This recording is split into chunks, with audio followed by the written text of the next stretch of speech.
So how much does it really cost to get into CNC? This is something that catches a lot of people out, whether you're a hobbyist or a small business, and ultimately can make the difference between being successful and failing in your investment. And it's exactly what we're covering in today's episode. That was really dumb because I've got to pick it all up now.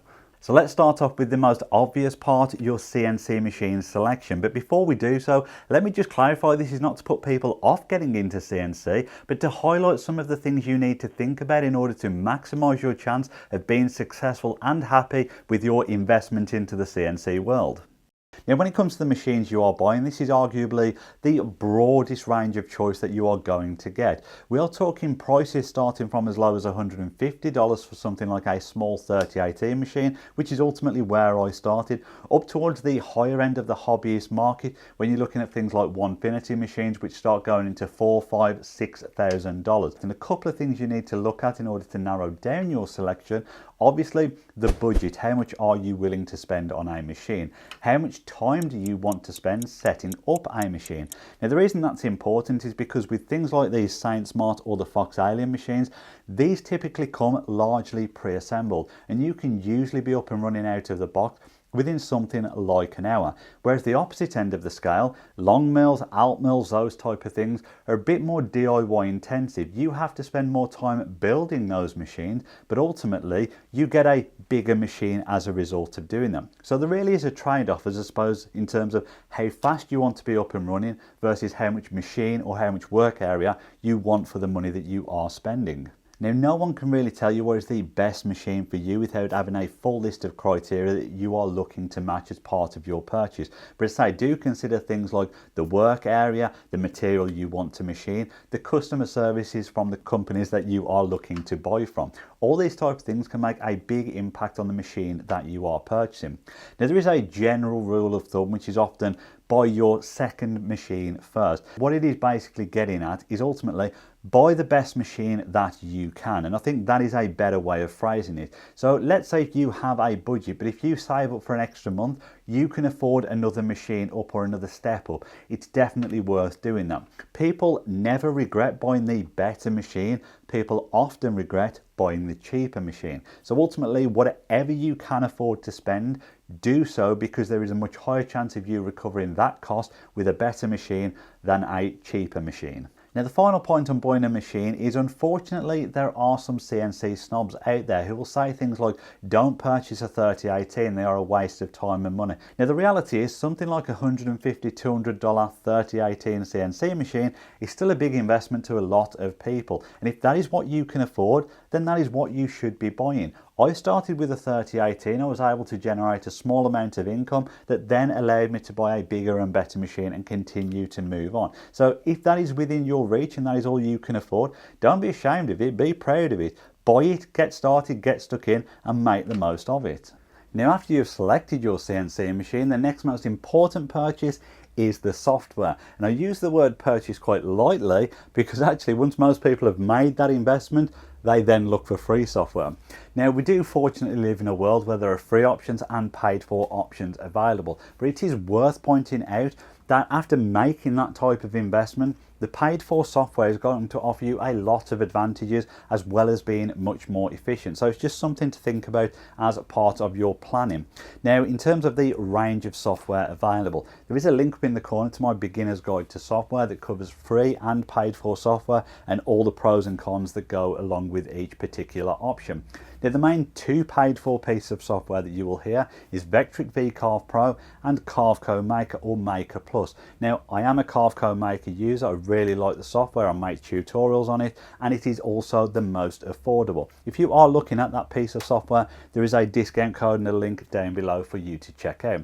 But ultimately, as I say, the paid for softwares will give you much more advantages over the free options. Now, regardless of what software route you go down, you obviously need something to run it on, and this is a conversation of two halves. There is the daily running of your CNC machine, the loading of jobs, the jogging it about, that type of thing. That hardly requires any power at all. In fact, something like a 10-year-old laptop is more than capable of running your CNC machine on a daily basis. it is the other half that often requires a little bit more power, the design software that we was just talking about. Now, we're not talking about gaming PCs here. You can still use your average household PC, things like that, to run it on, but it is just something to factor in, and you may want to download a trial of the softwares in order to test them on your existing machines if you have one. You also can separate it out if you want to, which is exactly what I do. I have a low-end PC in the workshop for running the CNC machines. I then have a more powerful one in the house in order to do the design software, and ultimately it just means that things are not tied up one way or the other with any particular job. Next is the general setup of your machine. I don't mean the build of your machine, I mean where is it going to be sitting? Do you need to build a bench for it? Do you want an enclosure for it? Do you need to worry about things like lighting, heating and general electricity? All these start to make up, as I say, ultimately the things that you need for your CNC machine but might not necessarily have available. And this topic is quite broad because the longer you have your machine as well, that list will continue to evolve. People often don't worry about dust extraction straight away, and then when they get it, realise how much mess it can create. Do you then want a vacuum? Do you want a dust chip collector? All of these things really do start to add up, and you don't necessarily need all the answers up front, but the more things that you can factor in and calculate earlier on, it just makes life easier in terms of working out the investment that you need ultimately for your machine. But as I say, it is one of those topics that almost continues to change the longer you have your machine and understand the way of using it and the way that you personally work with it. We then get into the world of consumables, and these are a little bit more difficult to try and put an upfront value on, and I'll explain why. They fall into different categories. You've almost got things that are instantly disposable, such as your glues and your tapes. You've got things that will last you a longer period, such as your cutting bits, and then you've got things that are going to revolve regularly, such as your materials and wood.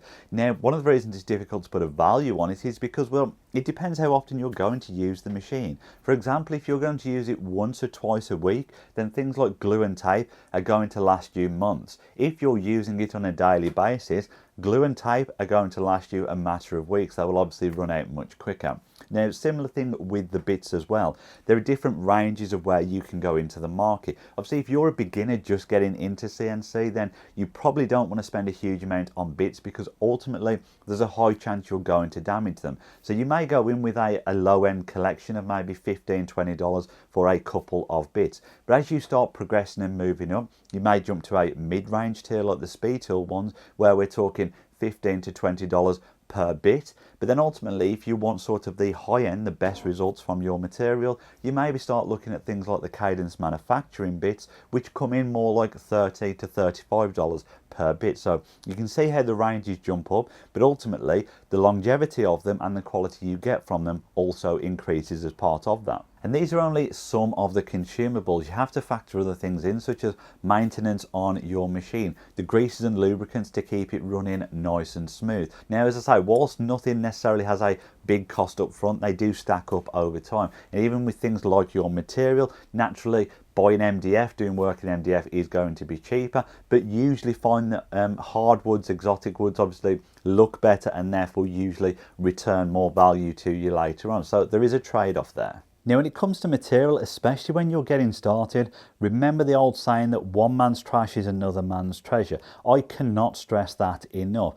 Have a look around you and look what people actually throw out that is still useful, especially to get started with on CNC machines. Whether it's old furniture that you can recycle or do testing with. There is a place over the road from where I am now that I have a huge container just full of wooden offcuts that they will ultimately have to pay to get rid of. Another place a bit further down the road that if they have offcuts of plywood smaller than 2 foot square, it goes in the bin because it's too small for what they need, but perfect for desktop CNC machines. So go around, talk to people, see what they are throwing away. You will be surprised what people throw away with that you can make great pieces on your desktop CNC machines.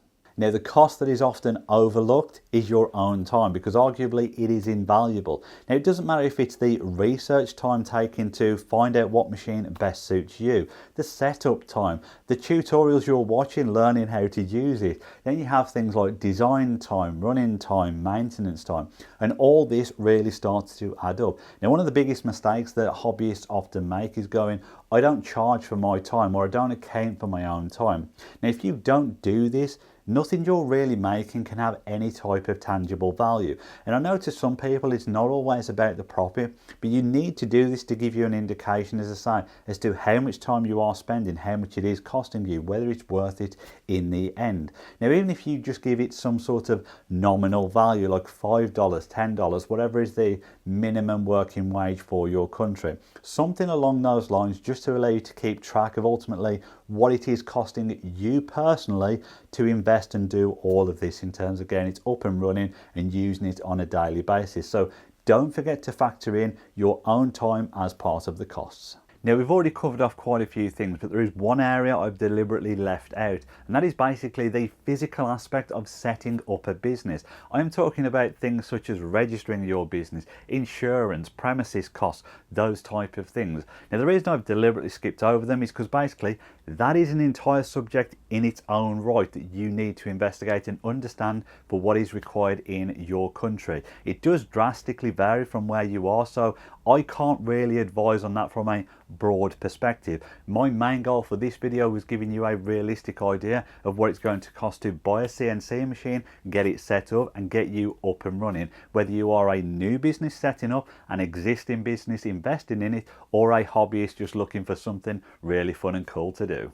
So as a quick roundup, I suppose the lowest end of the scale, you realistically need at least a couple of $100s to get started. Not only to buy the machine, to buy bits, accessories and potentially software as well. Now obviously I'm talking as everything new, there is the second-hand market which can be useful. And then at the opposite end of the scale, well realistically you can be spending 7,000-8,000 upwards in order to have, I suppose, the best hobbyist machine and the best software out there. So it really is a wide range, and ultimately you need to find where you fit within that scale versus what you need to achieve with your machine and setup. Now, hopefully that's given you a really good overview of what things can and do cost in terms of setting up a CNC hobby or small business. If you found the video useful, please give it a thumbs up and make sure you subscribe if not done so already. Thank you all very much for watching. Links to all the different things I mentioned in the video will obviously be down in the description area, as well as a load of discount codes.